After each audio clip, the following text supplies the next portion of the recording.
Thousands of people have mysteriously vanished in America's wilderness.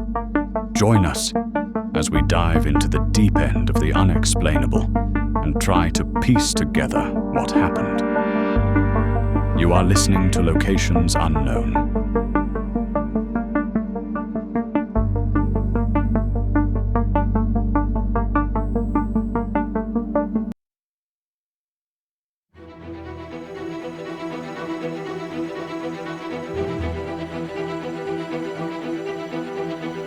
Thousands of people have mysteriously vanished in America's wilderness.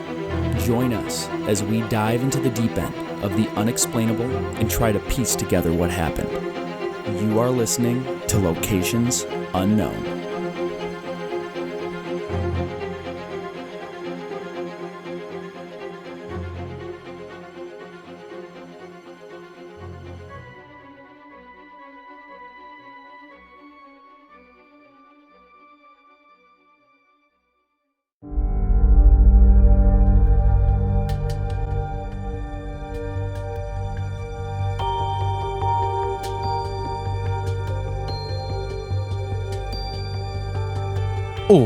What's up, everybody, and welcome back to another episode of Locations Unknown. I'm your co-host, Joe Irado, and with me, as always, is a guy who once got an A+ on an essay on courage, in which he turned in a single sheet of paper with his name on it, Mike Vandebogart. Oh, thank you, Joe, and thank you once again to all of our amazing listeners for tuning in. Just a few updates here before we get going. So first, I would like to thank our new Patreon followers. So Michelle Fox, Brandy Schlitz, Shills, Kristen Westcott, Bonnie Broadway, Grace Johnson, and Misty Kurtz. Sorry. Thank you very much, Thank you. all of you, for tuning in and signing up. Thank you so much for supporting the show. If you want to call or text the show, you can call 208-391-6913. Also, we've got several podcasts on our network that you should check out. They're great shows: Off the Trails, The Weirdos We Know, Who Runs This Park, and Crime Off the Grid.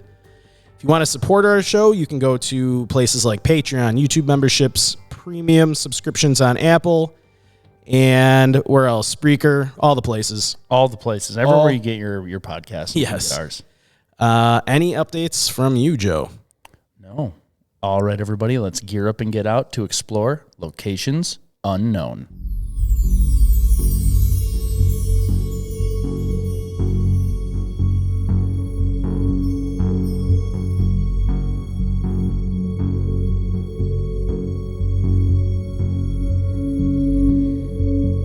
Spanning over 700,000 acres just outside Los Angeles is a rugged wilderness of jagged peaks, deep canyons, and winding trails that lure hikers, climbers, and adventurers year-round. Known for its sweeping views of the San Gabriel Mountains and its proximity to one of America's largest cities, this forest is both breathtaking and unforgiving. While most visitors return with photos and memories, others disappear without a trace. Join us this week for another installment of National Forest Cold Cases as we explore the mysteries hidden within Angeles National Forest.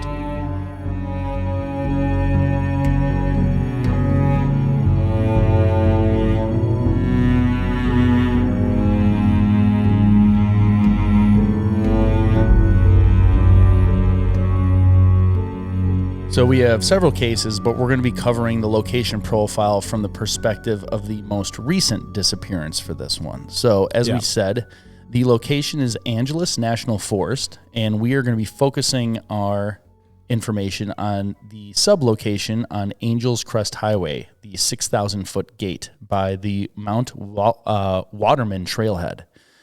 This is in California. It was established in 1908 and sees about 3.3 million visitors per year. So here's some interesting facts. It has the oldest roots in California forest history. Created as the San Gabriel Forest Reserve in 1892, the first federal forest reserve in California, later renamed Angeles National Forest in 1908. It is home to huge national monuments. So most of the San Gabriel Mountains National Monument sits inside ANF. In May of 2024, the monument was expanded by 105,919 acres, bringing it to 452,000 plus acres. Pretty big. Pretty big. Pretty big. It has world-changing astronomy happening there. At the Mount Wilson Observatory, the 100-inch Hooker telescope produced discoveries that proved galaxies lie beyond the Milky Way and supported the discovery that the universe is expanding. So anytime you've heard that, that's come right out of the Mount Wilson Observatory. Kind of a big deal. Kind of a big deal. What do we do with that information? Who knows? But we know it. We know it. But we know it. It is a living laboratory. Did you know that, Mike? I did not. The San Dimas Experimental Forest, established in 1933, lies within ANF and the only experimental forest in Southern California set up to study water and fire in semi-arid mountains. Access for millions. ANF provides open space to 18 million residents of the greater LA area, one of the most visited and urban adjacent forests in the United States. And if you haven't known about this area of California, there's a lot of fires there. Yes. In 2009, the 2009 station fire burned 160,557 acres, or 25% of the forest, one of LA County's biggest modern fires. The 2020 Bobcat fire triggered years-long closures like Shanty Flat, which reopened in October of 2024. Chantry. Sorry. A lot of people from LA are going to be mad while eating their tacos. So some about the climate. The overall pattern is Mediterranean. It is dry, warm summers, cool, cold, wet winters with snow common above 6,000 feet in the winter. Annual precipitation on the south slopes at similar elevations runs on the order of 35 inches per year. That is in the nearby Mount Wilson, which is 5,700 feet and averages 34.7 inches per year, with most of it falling between November and March. What June typically looks like up there at Crystal Lake, which is at 5,500 feet. Oh, and I'll just preface. Go ahead. The terrain and climate is kind of geared towards the area where our most recent disappearance happened. So, because it's such a big place. It's such a big place, and that person went missing in June. So perfect. There you go. So just southeast of Mount Waterman, June averages are roughly mid 70s during the day, upper 30s to low 40s at night, with 0.5 inches of monthly precipitation on average. So it's pretty dry. Yeah. You expect big day-night swings and strong sun. Winter, which is November to April, you can expect cold, wet storms, including atmospheric river events, delivering most of the annual precipitation with frequent snow above 6,000 feet, and episodic heavy accumulations during strong storms. The shoulder seasons, wind and convective storms. So Santa Ana wind episodes, hot, very dry downslope winds are most common September through May, peaking in late fall and through winter. They lower humidity and can produce ridge top gusts. You got to be careful when you're up on the top of the ridge. Yes. In late summer, which is July to September, North American monsoon surges can occasionally push moisture and thunderstorms into the San Gabriel Mountains. Lightning, brief downpours, localized flash flooding. They're not daily, but they do happen. So a little bit about the terrain. The area sits inside Angeles National Forest and within the San Gabriel Mountains National Monument with designated wilderness beginning just off the highway west of Waterman, meaning steep, minimally improved backcountry immediately beyond the road corridor. So there are high, rugged San Gabriel Mountains with sharp peaks and knife-edge ridges deeply cut by narrow bedrock canyons, little in the way of flat benches on ridges and valley bottoms. Roadside crests are around 6,000 feet, and Scenic Road 2 rises quickly above Mount Waterman. Adjacent canyons drop steeply several hundred to 1,000-plus feet, creating short, committing descents if you leave the trail. It's a nice way of saying that you will fall yes. for a very long time. Yes, stay on trail. Trail and footing. The Waterman trails are steep but well built in places. Once off-trail slopes become loose, brushy, and cliff-broken, easy to get cliffed out above drainages or pulled into side gullies. Nearby route descriptions note switchbacks through conifer forest, quickly giving way to open chaparral or oak, manzanita, yucca, and ceanothus as aspect and elevation I think change. It's chaparral, maybe? Chaparral? Yeah. I'm sure it is. I don't know. We could both be wrong. I don't know. They can be mad about that one too.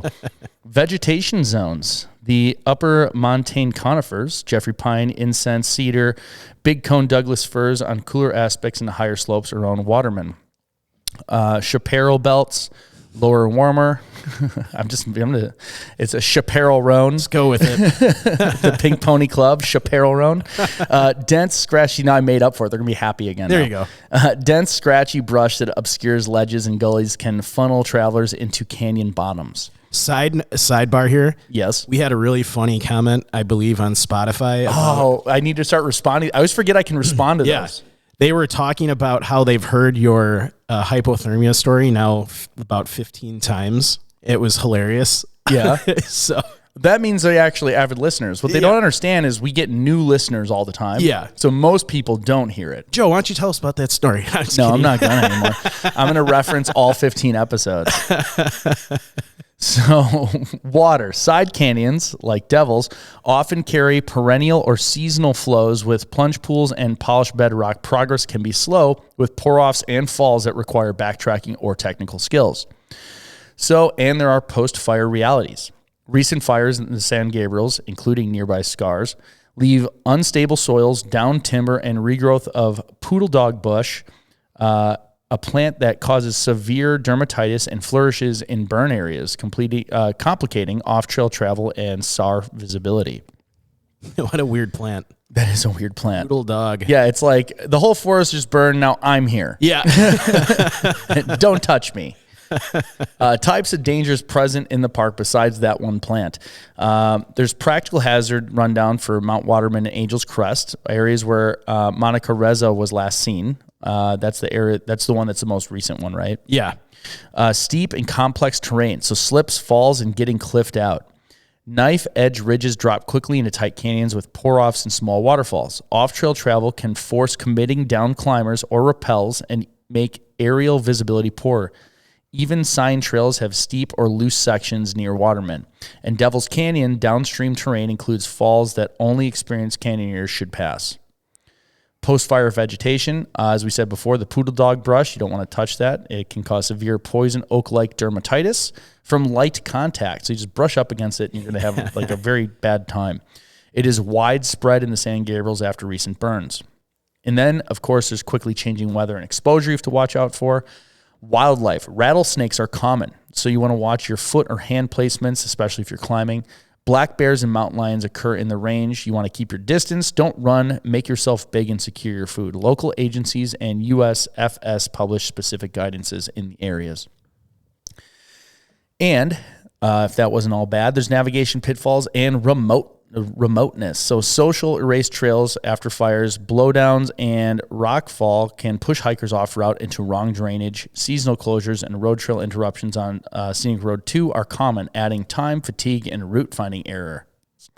And last but not least, water obstacles. Canyon travel often involves slick bedrock, cold pools, and small waterfall pour-offs that block progress. Turning around can be difficult once committed. So, Mike, you want to get into our first profile? Yeah, so the first case of this episode is Michael Patrick Flynn. Date of birth was April 6th of 1953. He went missing May 1st of 2016. He was a male, age 63, height 5'4", weight was about 135 to 145 pounds. He had brown, blonde hair, blue eyes.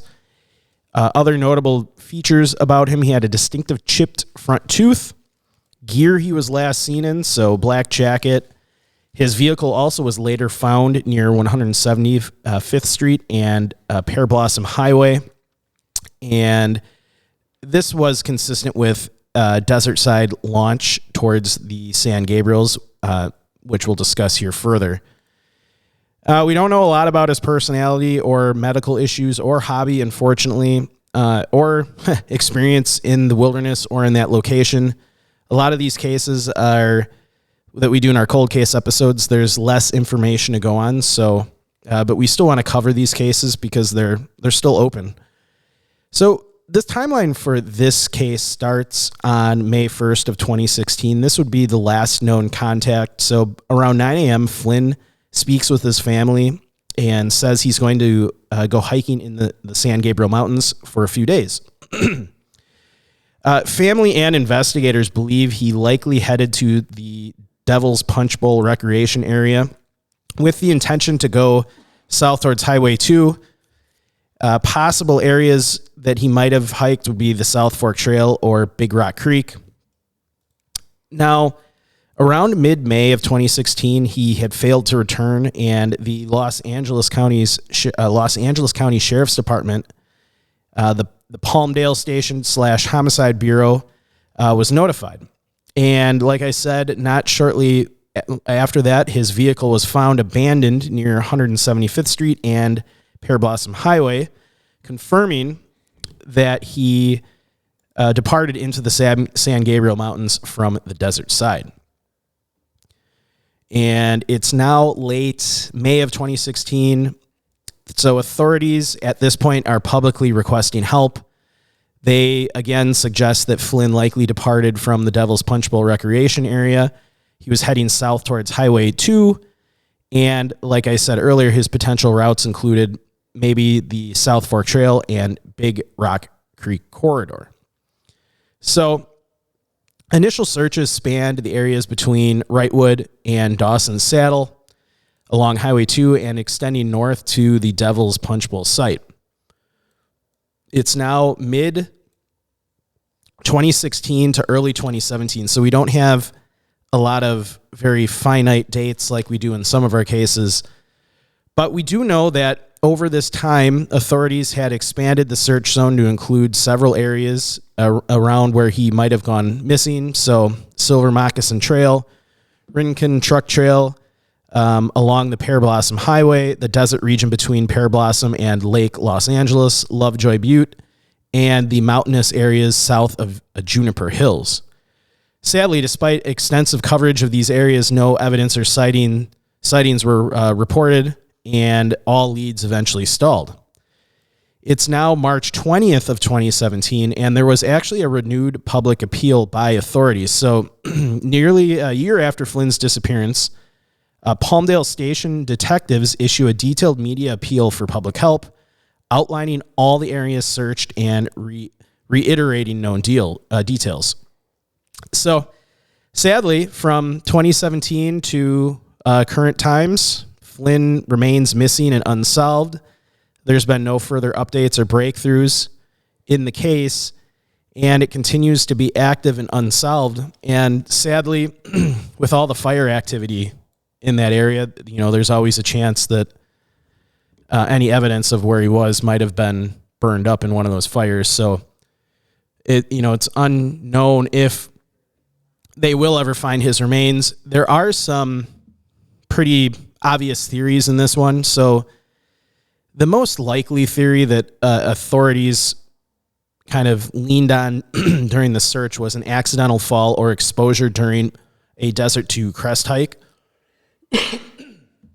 So the reason why this one fits is, he told his family he was heading for a multi-day hike in the San Gabriel Mountains.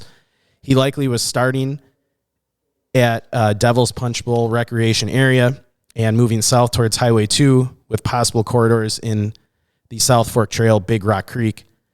And that line takes you from high desert canyons to steep exposed mountain terrain where you could easily slip or fall, or like Joe mentioned earlier, you could get cliffed out, which can be fatal, especially in the desert.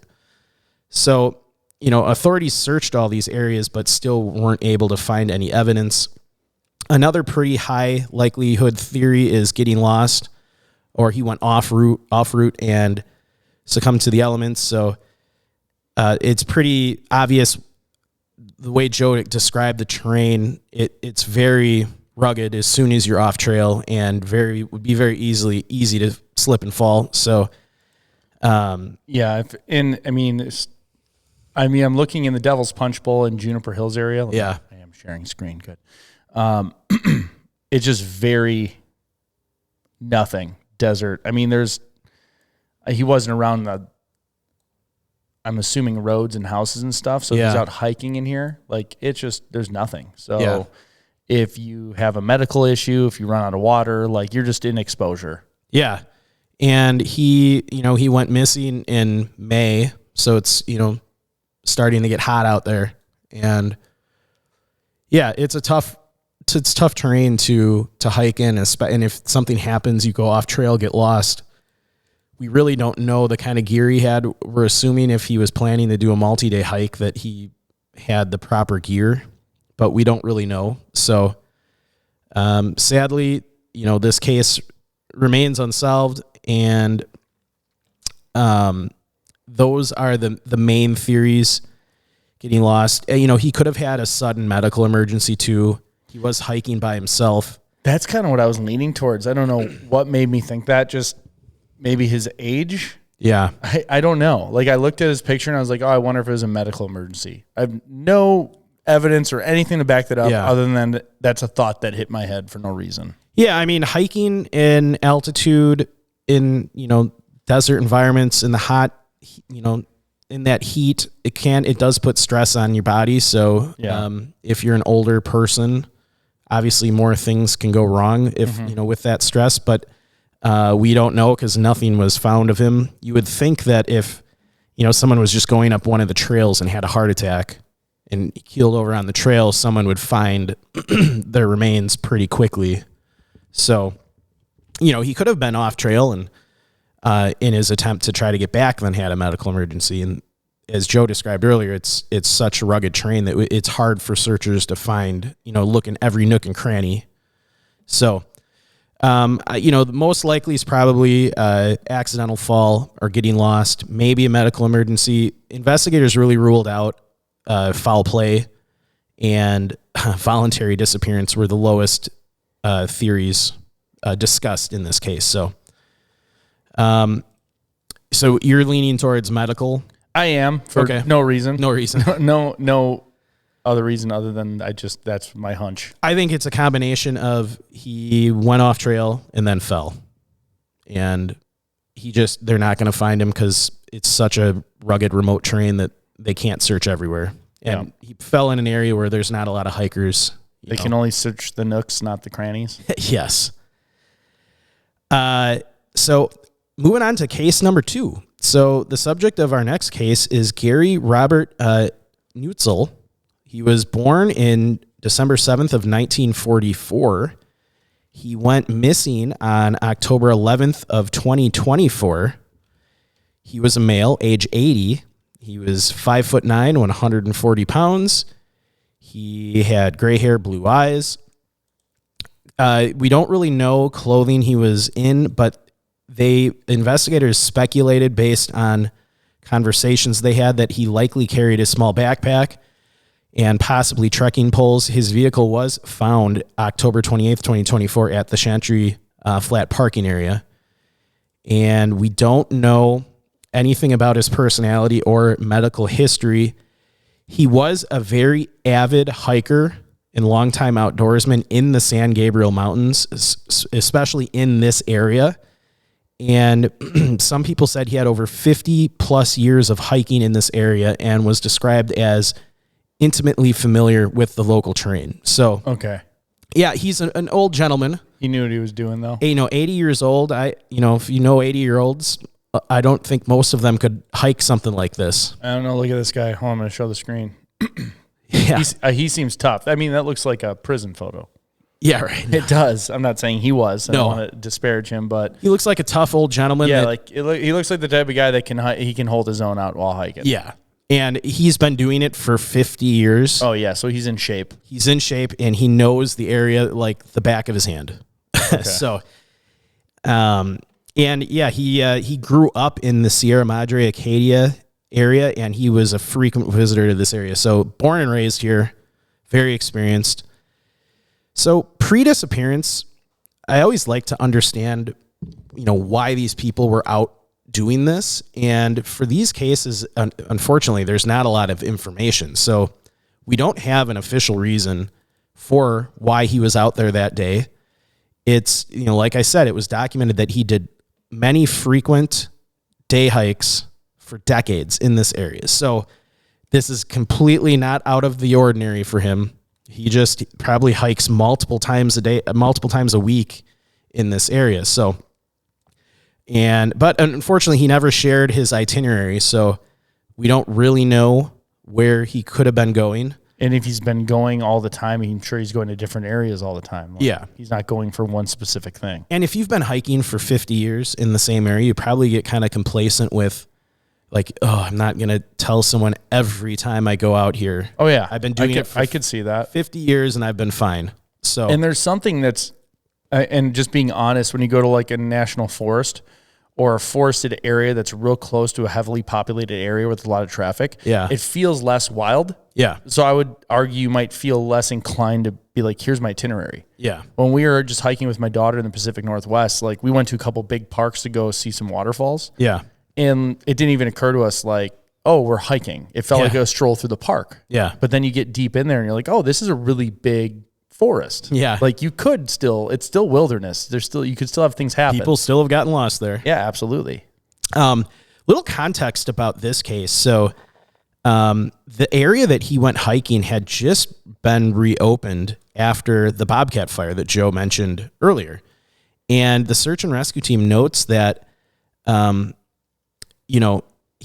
he might have been so familiar with the area pre-fire and it looked different that could have potentially led to navigation difficulties and, maybe getting confused out there because you've hiked the same area so many times and now it's changed so much due to the fires that could have led to what happened to him. So we don't know, but that was just speculation by the search and rescue team. So it is Thursday, October 10th of 2024. This would be the date of last contact, and we don't really know much about this. This date comes from the California's Department of Justice missing person entry on him that lists it as the 10th of October. And they speculated then that his, Friday, October 11th of 2024 was probably the day he went hiking out there.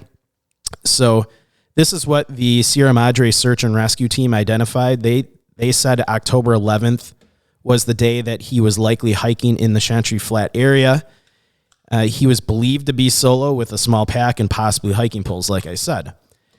Now between Monday, October 14th and Wednesday, October 16th, search and rescue personnel make a public plea for bystander photos. So SMSR asked anyone who hiked the area between October 14th and 16th to check their photos for possible incidental sightings of Gary. So, but obviously nothing turned up. Monday, October 28th of 2024, his vehicle is located. And this is when he was kind of formally reported as missing. So his car was found at the Chantry Flat parking area, and this triggered, obviously, the missing persons response and an initial large-scale search operation. So between Tuesday, October 29th and Thursday, October 31st of 2024, SMSR announced ongoing search operations in the area using ground teams, canines, drones. They also note the investigation is refining the timeline of Gary's movements, and the local media starts obviously picking up on it at this time. By early November of 2024, like we said, it was newly reopened, and the search and rescue teams explained how the canyon looked radically different with altered trails, debris tangles, and brush loss that can turn, slips into longer falls. By this time, they had several different search teams in the area. They had horses, dogs, drones. They had various tech deployed across trails, ridges, and canyon bottoms. On Tuesday, November 5th of 2024, the LASD dive operations at Sturtevant Falls went in, and they searched pools above and below Sturtevant Falls, and unfortunately didn't find any sign of Gary. So Wednesday, November 6th to Thursday, November 7th, this is when broad media coverage kind of started kicking in. So the SF Gate did a big article on it, and they kind of highlighted, when he was missing, October 11th, the car was found October 28th, kind of all the stuff we talked about. But now the media is picking up on it. By mid to late November of 2024, there were continued field operations for search and rescue. So posts from search and rescue partners indicated multiple operational periods completed at least 8 by this point, with continued ground, canine, drone use, on the canyon bottoms, ridges, and spur searches. And community and hiking forums continued to track updates. By the 3rd week of November, unfortunately, there were no confirmed sightings or any clues found of Gary in the field. So through December 2024 and into 2025, there's still been no evidence found of what happened to him. A lot of people in the community are remaining active and keeping up on the case. SMSR posts periodic updates on the search efforts, and they have continued as resources allow. But like I said, there's been no public confirmation of any evidence recovered, and the California DOJ still considers this an active missing persons case. So a couple of main theories that were bounced around in this case. Again, accidental fall or exposure. That's going to be a theme in these cases. So that's a theme in most of our cases if you really break it down. Yeah, that's true. So, he was a dedicated or decades-long hiker of this area. His car was found in the lot, and a large multi-day search focused on the Sturtevant Falls Big Santa Ana corridors, and the LASD dive teams even searched the pools above and below Sturtevant Falls. So this is consistent with concern for a fall into the water or a canyon bottom. And like I had mentioned earlier, the area had just reopened after a big fire and was radically different according to search teams. So that could have made it confusing for someone hiking there that was used to seeing it one way. And then they get out there and it was completely changed. And that kind of ties into the next theory that he went off route. So, he could have gotten in there, got turned around with how weird it looked after the fire, and went off trail and then got into some really rugged terrain and fell or got stuck. And again, similar with the previous case, that it's just such a large, massive area that they're not going to necessarily find you. So another theory, this one probably is maybe more plausible for someone in their 80s, is a sudden medical emergency. We don't need to go into that again, but there was no public medical history released by search and rescue teams, but I don't think you can rule it out for someone of that age. It's just natural. I mean, if you're in your 80s, this kind of intense hiking could trigger more problems than someone in their 20s. Yeah. So, and finally, the least two likely scenarios that law enforcement talked about were voluntary disappearance and foul play. So what's your thoughts on this second case? Again, I think with all of these, I just go with what my hunch is. I feel like when you said a slip and fall, and I feel like it's almost mixed with the fires, because you mentioned that they said with the fires and the changing conditions, like it's more slippery and there's more hazards. Yeah. So, and this is like pure opinion. So someone who lives in this area, if you're listening, this is not me saying this is how it is. This is me making an assumption. I would love it if you'd make a message and let us know if that's true. I was just looking at all trails, and I grabbed a random one, but they all had some kind of like similar. I wish I could go 3D on this.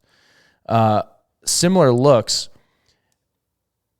The trails, even though they're burnt away, it seems like you can't go too far off trail because it's like very steep. Yeah. So I could imagine somebody who knows the area, although it was changed, I feel like you can still get oriented from the peaks. Yeah. Now, this is a guess.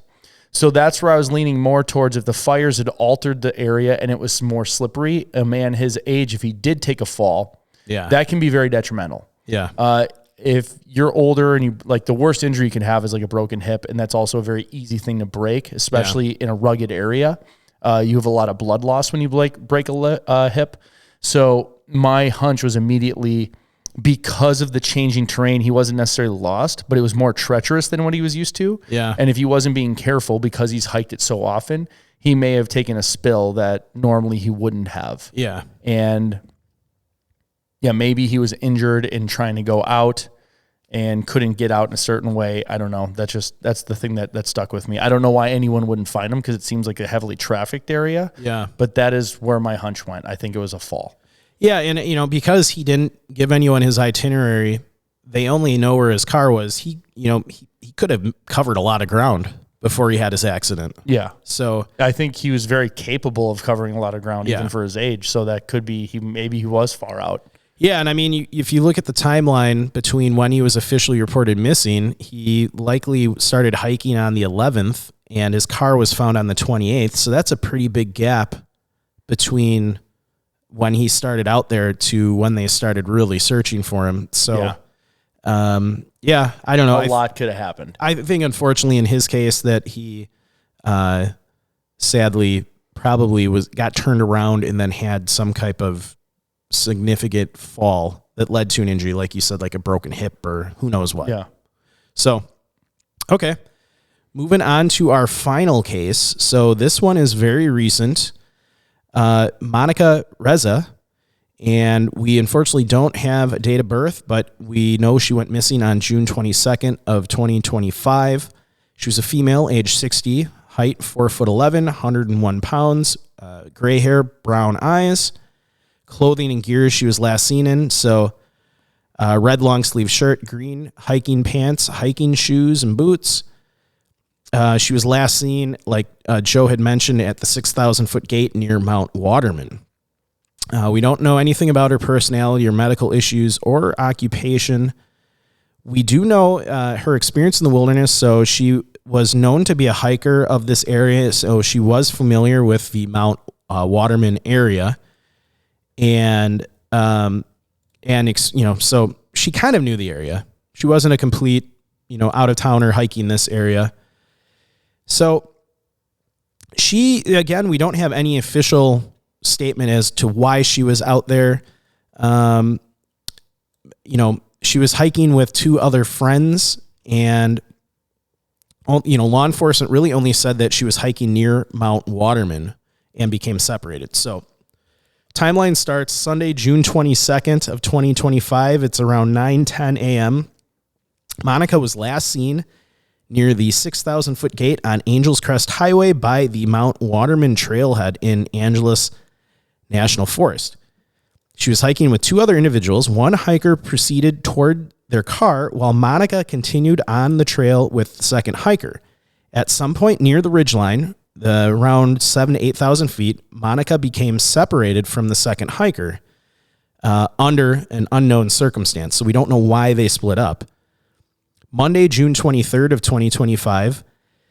So this is when they really considered her. She was missing for about 24 hours now, and this prompted serious concerns from authorities. Search and rescue operations were launched almost immediately. This included Air Rescue 5 K-9 units, aerial support from drones, and other specialized technology.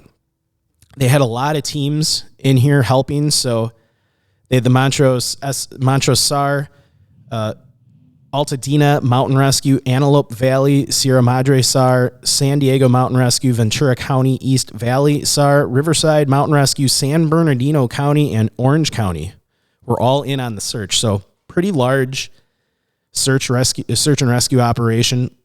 And like we've said in the other cases, when Joe was talking, the terrain was noted by search and rescue personnel as extremely rugged with dense brush, including the poodle dog bush, steep ridgelines, and obstacles that require rappelling via long ropes, and even helicopter extractions for team safety. So really incredibly rugged and remote terrain. It's now Tuesday, June 24th of 2025. Authorities issued public appeals describing Monica and urging anyone with information to come forward. Anonymous tip options included Crime Stoppers, and they had a phone number and a website that you could submit information on. And by this time, the Ventura County East Valley SAR team joined the effort and deployed at around 5 a.m. to conduct ground searches. It's now Thursday, June 26th of 2025.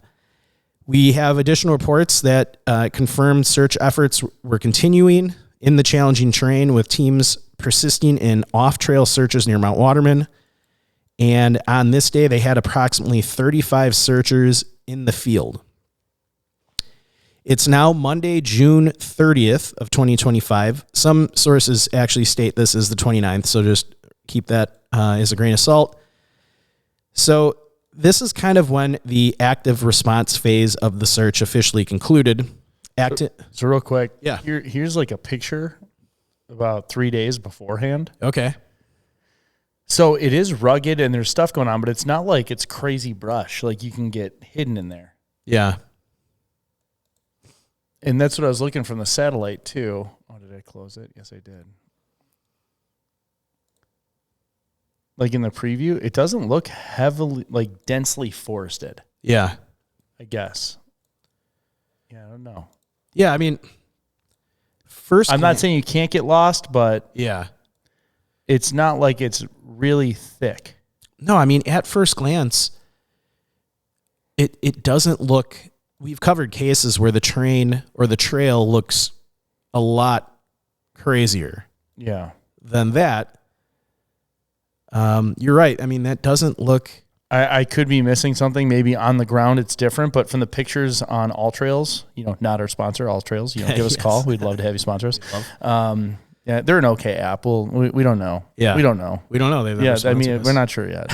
But anyway, but from the pictures, it doesn't look, it's like very sparse. Yeah. So like I question like how'd she get separated? And they didn't have any comments from the friend that she was with because the one went to the car and then she was with one other person. I mean, it's still kind of a recent case. Yeah. It only happened in June of this year. Yeah, we don't know the circumstance of the separation. We don't know why she split from her companion. That would be a crucial piece of information to understand what happened. And maybe authorities know, and they just haven't released that information yet. We don't really know. But yeah, let's see what the trip reports from June. Getting down in there. What was the date again?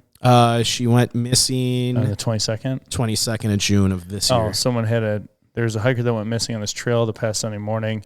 She was last, about 1.5 miles from the trailhead on the way back to the parking lot. If anyone on Sunday saw or heard anything, please contact sheriffs.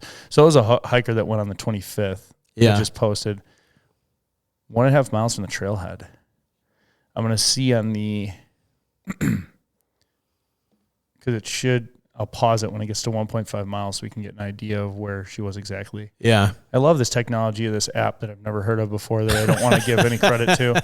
We're building our own app. 1.1, 1.2. I know they need to get up. So right there. Right here, roughly. So okay, so she's on her way back. She's going down. Okay. The road should be in sight. Yeah, you from have that two right point. there. Should be. Yeah, I mean, you should be able operative term. You should be able to see the road. You should be able to see the road. Okay, that's a little steep. Yeah. If the trail's not going straight, you could run into some issues, I guess. But think if you have an accident here and you fall and sadly you say you pass away.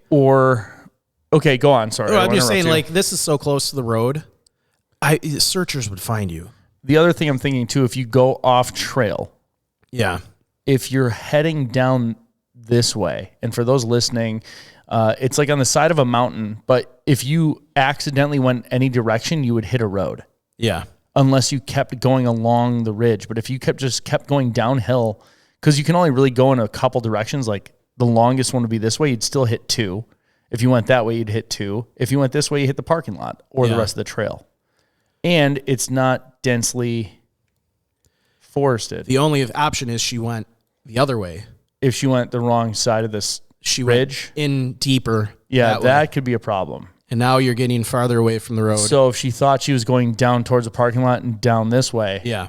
Oh, that's a real possibility. Yeah, I mean, that's I asked, where's the other friend? Yeah. Well, and like I said, it's such a recent case. Yeah. That maybe law enforcement has more information on this and they just haven't released it all yet. Okay. Yeah, I like what you're getting at, though. If she went off the wrong way on the ridge and with fires or whatever, if she thought she was on trail and went left instead of right. And we don't know what caused her. Look at this. This is a whole lot of nothing on the other side of that ridge. Yeah, we don't know what caused the separation. Maybe she had some kind of medical emergency and was rushing back to the road to get to her car and got turned around. We don't know. Yeah. We don't know the circumstance of that separation. But like I said, on June 30th, the active response phase of the search concluded. And Captain Ryan Vienna stated search efforts had entered a more limited, ongoing investigative phase to be taken up by Homicide Bureau Missing Persons Unit. Now, don't jump to conclusions. That is standard procedure. They have a division within the Homicide Bureau that does missing persons. So that doesn't mean they're not alluding. They're not alluding to anything. That's just standard practice. So just quickly here, we have just some people in social media from the area and involved in search and rescue had made some interesting comments about how the active search only lasted for 8 days, and that it seemed a little strange when it's typical for them to go usually 2 weeks. So they cut this one down to 8 days. And a lot of people then countered that by saying that they acknowledged the complexity and danger of the terrain and how the SAR teams were really doing some challenging search work. So I understand why they might have called it off to prevent injury to the searchers. All right, here is some Redditor comments. There we go. Everybody, calm down. Yes. I'm going to read information from Reddit. It could be 100% false, but I'm going to read it, and you be the judge. Decide. I've given you a disclaimer, so calm down. Calm down. Calm down. So there's a comment. Somebody said, reportedly she hiked here very frequently and was with 2 people, separated at some point, turned around and didn't see her anymore. Someone responded to that and said, this is incorrect. I'm close with this group she hiked with, and they confirmed this was the first time any of them had hiked here before. Okay. So again, this person on Reddit, who we have not verified, is claiming to be close with a group of friends, and they are claiming that they had never hiked here before, so it was the first time. So that could be hogwash. Could be. A term that is used by all the kids these days. Yeah, or it could support my theory she went down the wrong way. Yeah, that's true. So it's Chillinat from 2 months ago wrote that on Reddit. So we can maybe theorize if this person isn't a liar, going along with your theory there. I mean, she is missing. She was 1.5 miles from the trailhead. Theoretically, could see the road from the trail, so that would make sense if she hasn't hiked this area. That, here we go. That person was up there on the 30th. Oh, that's the comment that I mentioned here from social media, that they were kind of surprised how early the search ended. Yeah, just 8 days.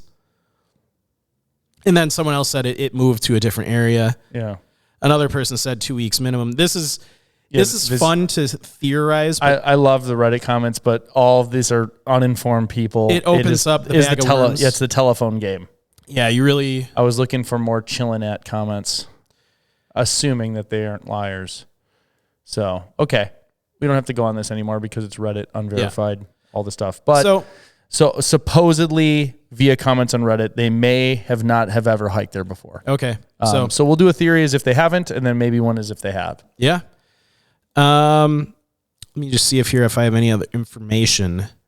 No, that's really it. So the theories that law enforcement are going with at the moment is accidental fall or injury in steep, brushy terrain. I'm not going to go into the details again, but it's similar to the other cases. This terrain is rugged and remote, and if the person on social media is correct, they never hiked this area before, so they could be, lost, turned around. We don't know why they were separated. Could have been some reason why she was rushing back to the car and got turned around. We don't know, and that could lead to her going off route. Was there any mention if there's cell service there? I'm assuming not. No, there isn't. But I mean, if you look at this just on a satellite that's map, why I was guessing. I'm like, okay, what could be a reason she's running the car? Maybe she got a text message. Yeah. Or something. We don't know. I'm just theorizing here. Yeah. Fall, off-road, she got lost. Sudden medical event. This kind of goes into, this was a theory that they gave medium weight to, that some kind of, could have been dehydration in this time of the year in June. Up here, it's getting pretty hot. So maybe she was rushing down because she felt she was getting dehydrated and didn't have enough water. She could have had some kind of medical emergency that caused her to run down there. So, it's foul play, probably not. That was another low theory, and voluntary disappearance. Neither of those really fit this, according to law enforcement. I think with this one, I really wish we knew a little more information about why she was separated, what caused that, what does the friend know? Is it like that person said they just turned around and she was gone? Here, hold on. Okay. Back to Reddit. This contains an opinion from somebody who was at the area for several hours. So again, it's Reddit. Everyone calm down. Calm down. We're acknowledging that this could all be hogwash. But they said this was 2 months ago. Okay. Key driver 6438 said this. I was out there today for several hours. I'm 100% certain the actual literal trails were repeatedly searched, cumulatively, probably hundreds of times in the last week. No question this lady isn't just sitting there easily visible on the immediate trail, but the steep, rugged terrain is such that it is entirely possible she fell and rolled or tumbled to somewhere off trail within a few hundred feet and is blocked from view under a rock, log, or bushes. And that's hundreds of SAR members missed it as they cannot access the spot and cannot otherwise see anything useful to rappel, hoist down for. This is essentially infinitely true in terms of small, inaccessible, not visible spots, not far off trail. I assume, or hope really, that in the first 24 to 40 hours, SAR teams deployed drones, night vision, and heat-seeking methods. I know there are multiple aircraft involved, and I trust they know what they're doing. Sadly, at this juncture, it would almost certainly be just a recovery mission, which makes sense since SAR teams have essentially stopped. But everyone else, stay on trail and be super observant. Maybe someone will notice something not noticed before. So these are the ones where, of course, this could all be false, but it was a well-written thing of somebody who clearly seems to have been there. I mean, that's a lot to write for, like, I'm just going to make up this story. And that makes sense logically to me. So if we're assuming that they were there. Yeah. And they're saying it is steep and rugged. Yep. From our view, it didn't look super steep and rugged, but let's assume this person's not lying. Yeah. I think the fall, like you were saying, is very plausible. Yeah. I wonder if they'd do the FLIR thing. Remember how so they did that with David, our second episode? Yeah. And it took like a year before they got the results. Yeah. So it's possible if they ran the drones and FLIR, they might find something, but it's going to take some time while they build their mosaic. And then they can go out and do the recovery. Well, you said, you remember Tara and Nancy were telling us about all the drone footage that it takes people hundreds of hours to go through every photo and every second of the video to analyze everything on the ground. Yeah. So I think hopefully they'll find something, but it could take like a year. Or a year. Yeah, it could be a year. So we'll have to check back in on this one. I really think that she probably will be recovered. The remains will be found somewhere around the radius of that area where she was last, that 1.5 miles to the road. Because, I mean, my guess is she got turned around and went the wrong way. Yeah. If she's not familiar with this area, simply going the wrong side off the ridge, and then it gets more rugged if you go left than it does to the right. Or even if she went straight along the ridge instead of cutting down, you could see how you could easily, and then it looks like it might be a good idea. Yeah, if you don't know the area, and look at this. Yeah, it's a sharp turn on the trail. What if she just kept going, and then had a slip and fell opposite of the road and fell down into that valley, and like that person on Reddit said, could have fallen into an area inaccessible by searchers. I think that's very plausible. And maybe we'll get, people will get closure at some point when they're able to analyze enough evidence from the drones and helicopters. And I assume, people will probably go out here in the coming months and still hike the area. Maybe some, canyoneers will get down there into that canyon at some point. Like happen upon something. But yeah, sadly, I think something happened and she fell after she got turned around. Yeah, I agree with you on that one. Yeah. I think that's the most plausible. I think that's the most plausible in all three of them. Yeah. Honestly. I'd say the last one is definitely, I think the elderly man is more of a fall, an injury for sure. I would say anyone listening that is planning the hike in this area, really stay on trail. Like, it's so popular, no one's going to listen. No. Some people will. Yeah. But the common denominator in these is that it seems like they had a fall and potentially went off the trail, and it gets real rugged real quick. Yeah. So I agree. Cool. All right. Well, log in and let us know what you think on all three of the cases. But thanks again for tuning into our show. We appreciate you all for listening and sharing Locations Unknown with your friends and family. Be sure to like and follow us on Facebook, Instagram, Twitter, YouTube. You can go onto our LinkedIn page where we update everything very regularly, where you can find videos of each episode on YouTube as well. Also, if you'd like to support the show monetarily, please visit our website or Facebook store to buy some sweet, sweet swag. And you can subscribe to our Patreon account or on YouTube or Apple or wherever you can get your paid episodes, where you can have access to our special edition episodes. We'll be doing one shortly. Voicemails. All of our listener voicemails, a fan favorite, and those are always a lot of fun. So that is for the paid customers only, so you got to sign up for that one. And lastly, when enjoying the beauty of nature, whether backpacking, camping, or simply taking a walk, always remember to leave no trace. Thanks, and we will see you all next time. And stay on trail. Stay on trail.